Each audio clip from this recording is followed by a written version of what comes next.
This video is brought to you by Squarespace. Hi everyone! A little while ago I got this sketchbook in one of the art supply subscription boxes. I think it was the upgrade one. And this is not just any old sketchbook, it is one of those accordion sketchbooks, you know, with one long paper in it that is folded just like an accordion. And I guess you can just use this as a regular sketchbook using each fold or whatever you would call it as a separate piece of paper. But I thought, wouldn't it be fun to do one long continuing painting that reaches over the whole paper sheet? And that will be a long painting. And I did actually get another accordion sketchbook in one of the scroller boxes that I opened in my previous video. It is a little smaller though, so I will save this for something else unless you want to see me do more of these. I just thought it would be easier to work with something a little bigger, even if that means that the painting will be bigger too. Will I regret this? Maybe, possibly. So there is a total of 5 spreads in this sketchbook, which makes 10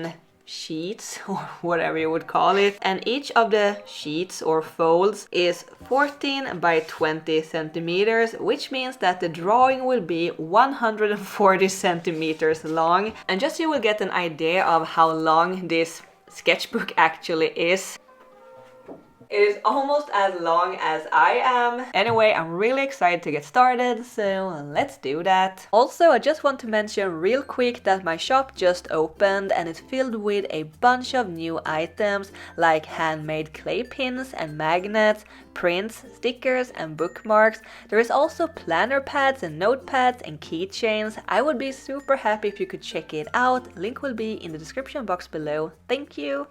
So to start, I need to make a sketch, and as usual I'm using Procreate. Here I could make the canvas the same size as the paper in the sketchbook, and I also added a grid to the canvas which would roughly represent each fold or panel of the paper. I've been wanting to use this sketchbook in a video for a while now, but I didn't really know what to make with it.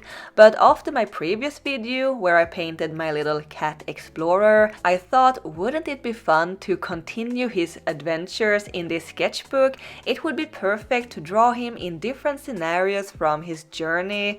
This idea had me really excited, and it was so much fun coming up with different scenes and try to tie them together into one coherent piece. I'm very happy with the cave. It is like a cross-section view and I think it adds a very interesting element. The mushroom scene, obviously, I borrowed from my previous video where the kitty is standing under some giant mushrooms holding his map. But I just thought it was a really cute scene that would fit in nicely here too. I mean, I needed to add in mushrooms somewhere. The end scene is probably my favorite though, when the kitty explorer is sitting by the fire by the lake and we can see the cat mountains in the background. I always start with a super rough sketch to plan everything out, and then I refine the sketch once or twice, in this case twice, which took a lot of time. In Procreate you can actually check the canvas information to see for how long you've been working on a drawing, and apparently I spent over 4 hours working on this sketch, which is a lot. So this project took a little longer than I anticipated. I was also working on the shop update parallel to this video, and I just realized I didn't have enough time to finish this painting in one video. So this will be a 2-parter, which I'm not super happy about, but don't worry, I will finish this in the next video. I just thought it was the better solution. Rather than having to rush through everything and make it sloppy, I could allow myself to take my time with it and make sure I would be happy with it. Now the tricky part, which I didn't even consider when I started, to transfer the sketch to the paper. With smaller pieces, I usually trace it directly from the iPad screen, but there is always a risk that the canvas will move around when touching it through the paper, and that would be a problem. I could also print the art in several pieces and trace it by using a light table, but I don't own a light table, so instead I decided to use my good old trick and trace it from my computer monitor. This turned out to be a little more tricky than usual, but by using a little bit of support from some marker cases and some mini clamps to keep the rest of the sketchbook folded while I was tracing the different panels, it worked pretty well, thankfully.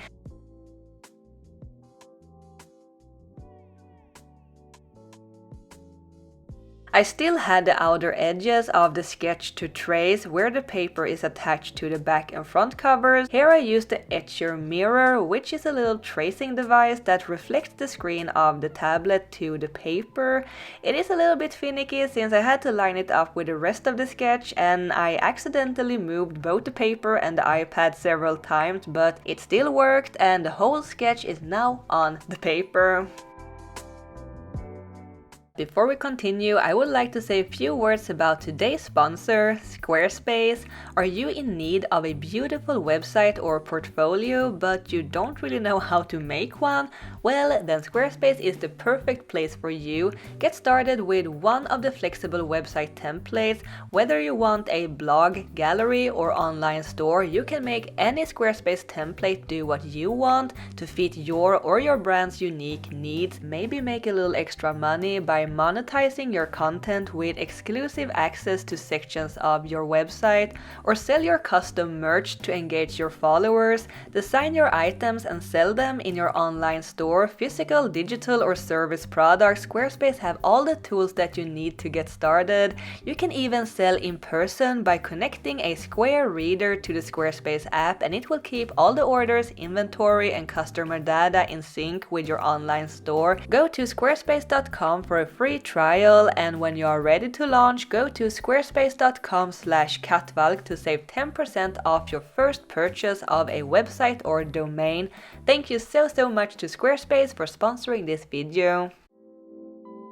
And now we can finally start working on the actual art. I'll be using the Unipin fine liners for the line work, mainly the size 0.8 but also 0.5. I put a piece of parchment paper under my hand to avoid smudging the rest of the graphite sketch, but it also makes my hand glide a little smoother over the textured paper, and it helps making the lines more clean and steady.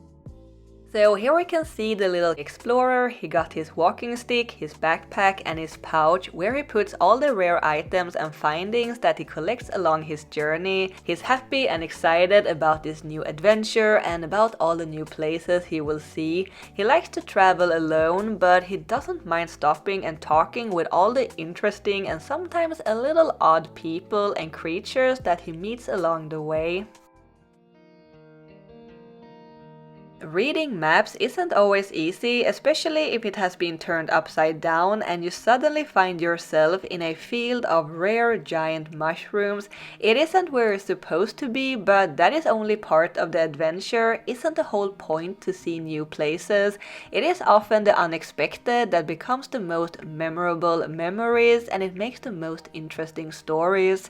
And yeah, I hope you enjoy my little story time about the Kitty Explorer. There is only so much that I can say about making line work, so I might as well tell you a little about this adventure. And I may not be the best storyteller, so I hope the illustrations will tell most of the story. So the little explorer, and we really need to give him a name, so let me know in the comments if you know a good one. He found his way from the field of giant mushrooms to the path leading through a cave. He can't read the writing above the opening because it is written in an old ancient language, but he could tell from the glowing light coming from far inside that this was no ordinary cave. As the curious and brave kitty that he is, he lit his lantern and enters.